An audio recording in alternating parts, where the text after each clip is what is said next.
Hello friends, welcome to my YouTube channel know with MMP. आज हम बात करने वाले हैं अक्षांश तथा देशांतर रेखाओं के बारे में। अक्षांश रेखाएं तथा देशांतर रेखाएं पृथ्वी पर खींची गई काल्पनिक रेखाएं हैं। एक्चुअल में यह इमेजिनरी रेखाएं हैं, ये होती नहीं है, लेकिन पृथ्वी पर हमने इनको बनाया गया है कुछ चीज़ों के लिए, क्योंकि इनके बिना कुछ चीज़ें संभव नहीं थी, जैसे समय का निर्धारण करना और किसी वस्तु की यथा स्थिति के बारे में पता करना। तो आज हम पता करेंगे अक्षांश रेखाएं तथा देशांतर रेखाएं क्या होती हैं और इनको कैसे बनाया गया है और इसके बेनिफिट क्या क्या हैं।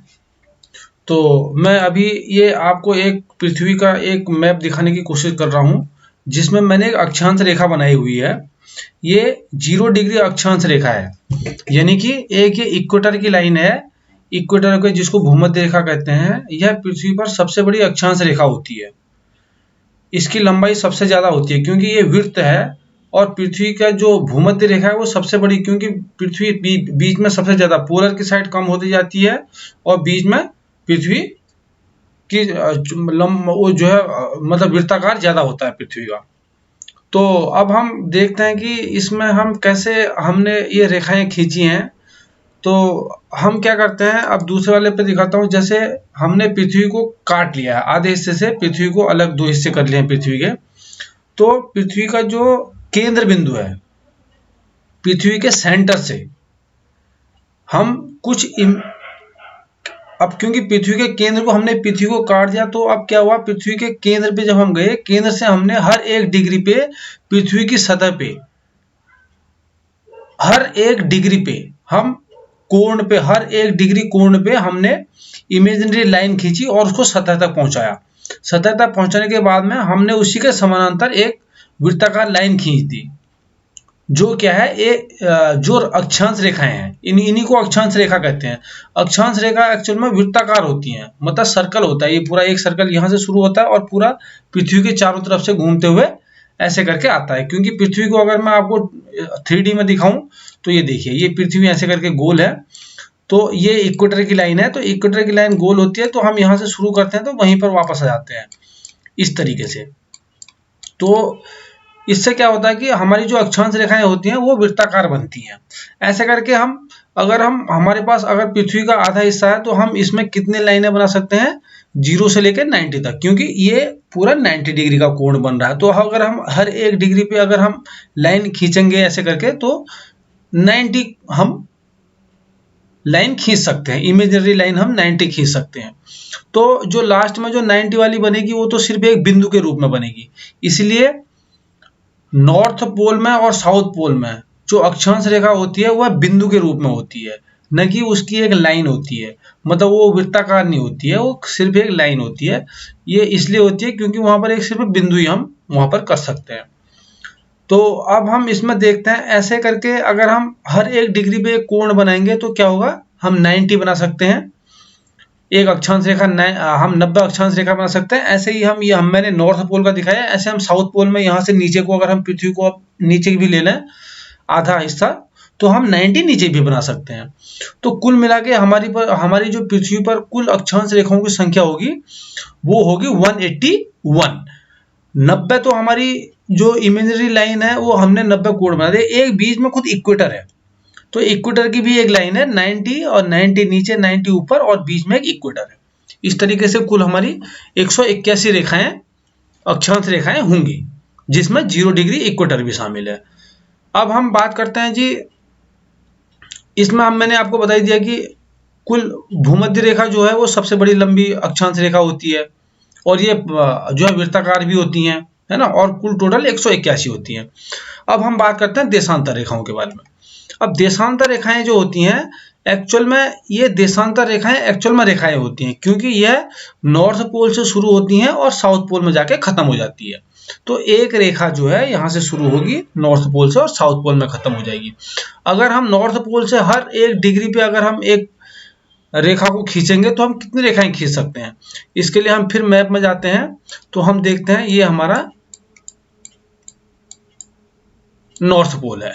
यहाँ पर ये हमारा नॉर्थ पोल है। इस नॉर्थ पोल से हम कितनी रेखाएं खींच सकते हैं हर 1 डिग्री पे, 360 रेखाएं खींच सकते हैं, क्योंकि यहाँ पर 360 डिग्री पे ही हमारा कोण हमारा बन रहा है। तो हम मैक्सिमम 360 रेखाएं ही खींच सकते हैं यहाँ से।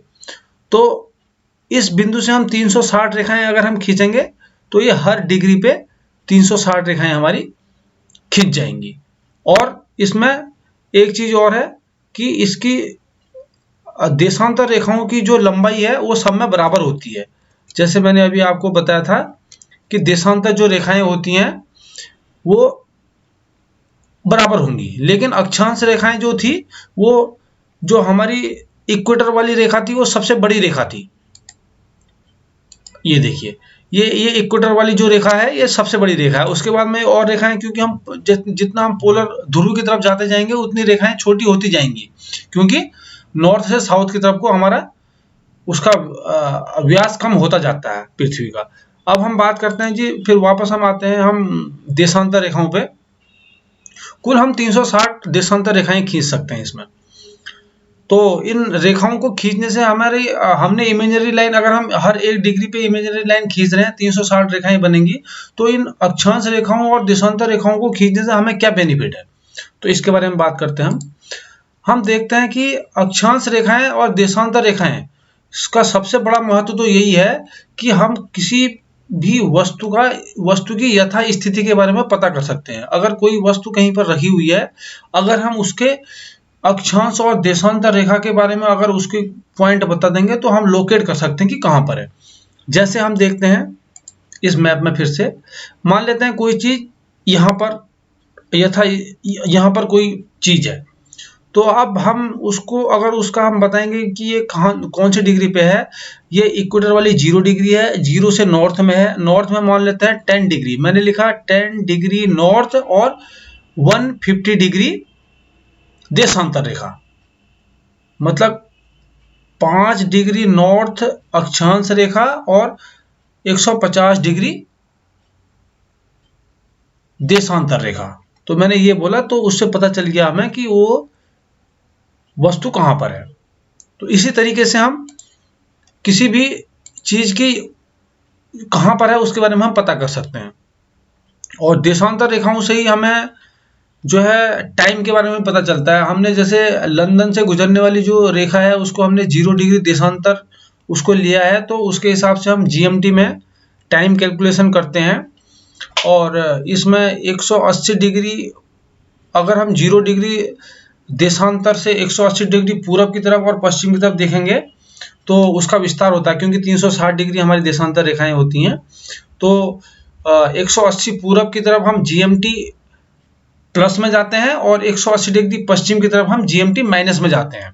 तो अगर 24 घंटे का हमारा टाइम पीरियड होता है तो उस 24 घंटे के टाइम पीरियड में 12 घंटे हमारे नॉर्थ की तरफ, मतलब पूर्व की तरफ, और 12 घंटे पश्चिम की तरफ को, यानी कि जीएमटी प्लस 12 जीएमटी माइनस 12, अगर जीएमटी 0 है तो 24 घंटे के टाइम पे। तो इस तरीके से हम, और इसी से हमारा इंटरनेशनल डेट लाइन है उसका भी पता चल जाता है। इंटरनेशनल डेट लाइन को भी हम उससे कर सकते हैं, क्योंकि 24 घंटे का पूरा दिन होता है। तो जैसे मैं मैप में दिखाऊं आपको इंटरनेशनल डेट का वाला लाइन, इसमें ये हमारी है इंटरनेशनल डेट ऑफ लाइन जो हमारी निकल रही है। ये ईस्ट साइबेरियन सी और जो ये अलास्का वाला एरिया है इसके मध्य से होते हुए, बियरिंग सी से होते हुए, नॉर्थ पैसिफिक से होते हुए ये इंटरनेशनल डेट ऑफ लाइन निकल ली है हमारे, अगर हम ग्लोब में देखें तो इसको इस तरीके से हम डेट का भी इसमें निर्धारण कर सकते हैं अपनी देशांतर रेखाओं से। अगर वीडियो आपको पसंद आया हो तो प्लीज़ कृपया लाइक कीजिए, शेयर कीजिए और कमेंट कीजिए, ताकि मैं ऐसे वीडियो बनाता सकूं। Thank you.